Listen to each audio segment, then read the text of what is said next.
Si vous n'aimez pas les retours discrets mais que vous adorez le grand drame, alors accrochez-vous.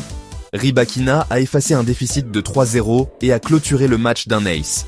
C'est son deuxième Grand Chelem et son premier titre à l'Open d'Australie. Elle est arrivée en finale avec une histoire lourde. Une revanche de 2023, toutes deux invaincues dans le tournoi, une Rod Laver Arena prête pour les feux d'artifice sous le toit. Rybakina a fait le break en première, a remporté le premier set et semblait affûtée. Mais Aryna Sabalenka, numéro 1 mondial, est revenue en force pour égaliser à un set partout.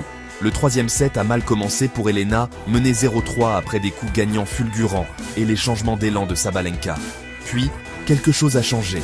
Rybakina s'est accrochée à inverser le rythme et a enchaîné 5 jeux consécutifs. 2 breaks décisifs dans le set final ont fait basculer le match. Et comment cela s'est-il terminé? Avec autorité. Un ace de championnat sur sa première balle de match. Score final 6-4, 4, 6, 6-4. Un premier titre à l'Open d'Australie. Un deuxième majeur au total, elle a gagné Wimbledon en 2022. Un moment décisif pour sa carrière après avoir perdu cette même finale il y a 3 ans. Au-delà du trophée, les statistiques racontent une histoire.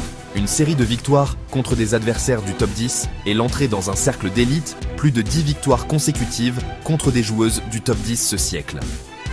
Elle empoche également les 4,1 millions de dollars australiens, mais il s'agit surtout d'une preuve de résilience de puissance et d'un retour qui résonnera à Melbourne pendant des années.